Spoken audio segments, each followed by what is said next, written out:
बयनिख्रुइ आंनि आंगो नैबे मोख्लागुरिनि आइ आफा बिदा फंबाय बिनानाव बयनिसिम आंनि गोसो गोरबोनि मोजां मोननाय हामलायनायखौ आं जासिग्रोबाय। बहुतानो बधाय आंखौ सिनाया ना, सोरबा सोरबा दाख्लै थांदों 30-40 जनसो थांदों बे एरियानि। आंनि न'आव बामुनगाव आंनि न' बाहाय थांदों, दाखालि रायलायदों, ओरै प्रग्राम लादों बाहाय फैनांगौ होननानै। बे जागोन दे होनहरदोंमोन आं। दा खोथाया जाहैबाय दहायनिफ्रायनो आंखौ एमएलए जासिगोन एमएलए केन्डिडेट होनबाय थादों। आसलते दा एसे उसुबिदा जादों, माने आं निजेनो सेन्ट्रेल भाइस प्रेसिडेन्ट, हाग्रामा सारा प्रेसिडेन्ट। दाखालि बुंदों बिथाङा जे जोङो इलेक्सन कमिसना जेला नटिफिकेसन होगोन इलेक्सन तारिख, बिनि उनावसो नैबे बाइ इलेक्सननि एमएलए केन्डिडेटनि नामखौ डिक्लेयार होगोन। दा जों बेखौ नेनांगोन। बांद्राय हुलुस्थुलजों मिडियायावबो आंनो जाखाबायबो होननो हाला, एसे उसुबिदा जादों। होमबाबो रायजो राजाफ्रा नोंथांमोना मिथिखाबाय हयथ'। जोङो आवगायलांनि नङा होमबा, देरहानांगोनबो। पार्टी हिसाबै दा देरहायाबा बिराद गाज्रि मोनसे अबस्था थासारि फैफिनबावगोन आरोबाव। खारन जों नुगासिनो दानि जिथु बिटिआर सरकार, आं बारा गोबाव बुङा, एसे थाब फोजोबगोन आं। दानि जिथु बिटिआर सरकार, बिसोरो एखेबारे जोंनि थासारिखौ गाज्रि खालामथारबाय। जेरैथिंबो एखेबारे लाजाथारला, गासिबो थगायजोबनाय। दहायनिफ्राय बुंखाबायना, एखेबारे मोनफा मोनफा बुंबाय। आंबो एसे दाजाबनो सानदों। बे न'खर न'खर साख्रि होनो नागिरनाय होआखै, इनफ्रास्ट्राक्चार बे लामा सामा अफिस बिल्डिं हाबि जाबि बानायनाय मोनसेबो बानायाखै। आच्छा नैबे लामायाथ' जेबो गैथ्रामोनलै आगोलाव, फिसा मोनसे आलि बादिसो मोना। हाग्रामा सारनि समावसो बानायदोंना, सासे मणिपुरि बानायफैदोंना, मणिपुरि बानायफैदों दा। दाथ' एटलिस्ट थाबायनो सुबिदा जानानै दंना। बेबायदि बिटिसि ओनसोलाव जेसेबां डेभेलप जादों हाग्रामा सारनि समाव जानाय, 15 बोसोराव हाग्रामा सारा जिखिनि खालामदों, दिनै प्रमद बर'आ बिनि 5% खालामनो हायाखै। गासिबो थगायजाजोबनाय आरो थगायनाय, गावसोर थगायनाय आरो थगायजानाय, बिजेपिजों थगायजानाय। बेबादि बिराद गिदिर गिदिर प्रजेक्ट दंमोन।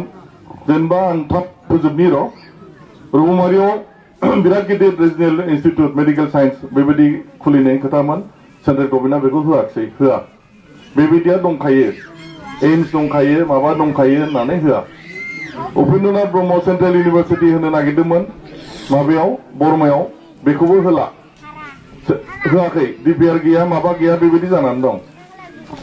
उपेन्द्रनाथ ब्रह्मनि नामावहाय बैहाय थुलुंगाफुरियाव मोनसे कालचारेल कमप्लेक्स मोनसे माबा मोनसे बानायनायनि खोथा दंमोन, बेबो जायाखै। गसाइगावआव बे एसआइआरडि बायदि, जेनेबा बड'लेण्ड इन्स्टिटिउट रुराल डेभेलपमेन्ट, बे बिआइआरडि बेबायदि, बे जायनि थ्रुयै रुराल डेभेलपमेन्ट जायो, गसाइगावआव मोनसे बेबायदि थिसननायनि खोथा दंमोन, बेबो गैला, थगायजाबाय। NIT national institute of technology, बेयो आइआइटि निफ्राय आरो देरसिन, सिआइटि बायदि। सिआइटिखौथ' मिथिगौ ना क'क्राझाराव, बे जोंनि समाव गायसननाय आगोल। बेबायदि गोजौआव थायो आइआइटि, बिनि गोजौआव एनआइटि। उदालगुरियाव एनआइटि खालामनायनि खोथा दंमोन, बेखौबो सेन्ट्रेल गभर्नमेन्टआ होआखै, होला। आसामाव मोनसे दंखायो सिलचराव, ओंखायनो बाहाय होला, बेबायदि होनदों आरो। नोंनि रौतायाव अर्गेनिक इउनिभारसिटि दंमोन, बेखौबो थगायबाय, होआखै। टंलायाव थांनानै थानायनि मोनसे skill development centre, livelihood institute, बेखौबो होआखै। भैरबकुन्द'आव भेटेरिनारि हस्पिटाल कलेज आरो भैरबकुन्द'आवनो बाथौ खेराइसालि बिराद गिदिर मोनसे इन्स्टिटिउसन बाहाय खुलिनायनि खोथामोन, बेखौबो होआखै, थगायबाय।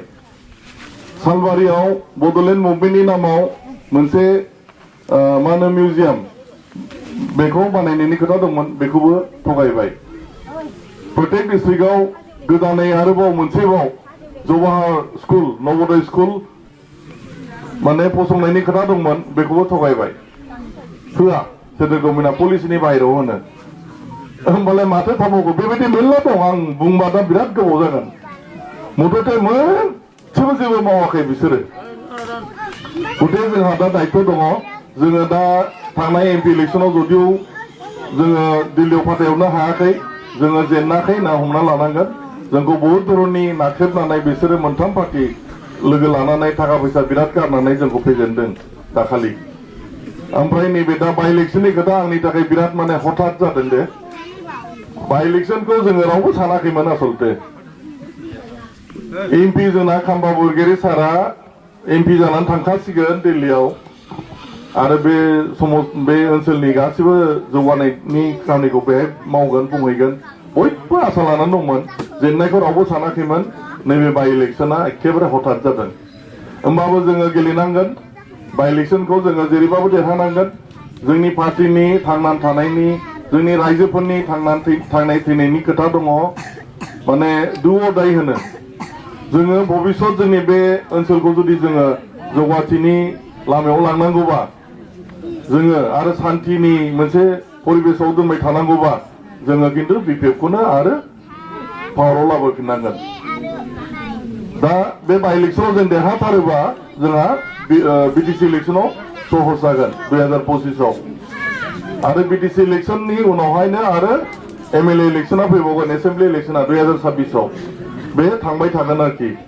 बाहाय नोंथांमोननि बहुद सहजगनि बाथ्रा दङ नोंथांमोना जेरै खस्थ' लानानै आगोलावबो जोंनि इलेक्सनाव बाहागो लाबोदोंमोन एबार रासिन खस्थ' लाबावनांगोन आंनि खावलायनाय थाबाय बाहाय आरो जेसेबां हायो जोंनि खाथि खालाव जेसेबां जोंनि बिरोधि मानसिफोर दङ जोंनि बेरेखा जिबिलाक सोलियो बिथांमोनखौ नोंथांमोना खम दाखालाय रायलाय होनलाय लोगो ला हेला गुरै जालांगोन हयथ' जोंजों फैगोन दाबो फैगासिनो दंखायो दहायबो बुंदों बहुत मानसि जइन जानो ओंखारगासिनो दङ इउपिपिएलनि मानसिफोर जोंजोंनो फैगोन मैयाबो सिडब्लिउसिआव जइन जादों जायखिया जों इजि लानो नाङा सहज लानो नाङा बिसोर बिराद बोलो होबावगोन नैबे इलेक्सनावबो जेने तेने देरहानो थाखा फैसा बिराद गारगोन दा जों जिहेतु रुलिंआव गैया जोंनाव थाखा फैसानि प्रब्लेम फैयो फाइनान्सियेलि जों दाबो स्ट्रं नङा दा बर्थमान रायजो राजा नोंथांमोनाबो बहन खालामदों आगोल जेरै बहन खालामदों दाबो बहन खालामनांगोन गावबा गावनो एसे खस्थ' लानांगोन जिखिनि हायोथ' जोङो पार्टिनिफ्राय खालामगोन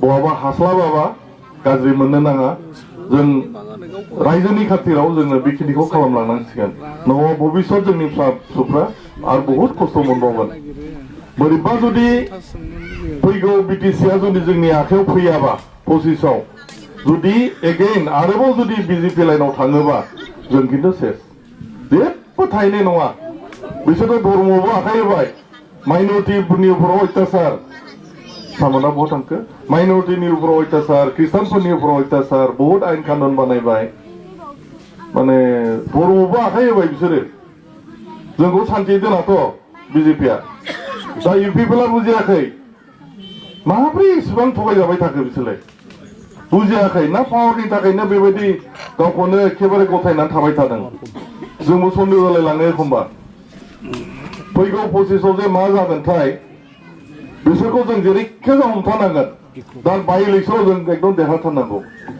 बे मोनसे दे आं बारा गोबाव बुंनो गोसो गैला दिनै आलासिफोर आं सोरबा बुंबावगोन खोमा बोधय नोंथांमोननिफ्रायबो जों खोनासंगोन गावबुरामोन दङ गावबुरा आदामोन लोगो मोनबाय थागोन जों फैबाय थागोन गामि गामि हाबबाय थागोन आरो प्राइमारि कमिटि दङ ब्लक कमिटि दङ बिथांमोननि दारैनो जों खामानिफोरखौ मावलांबाय थागोन दे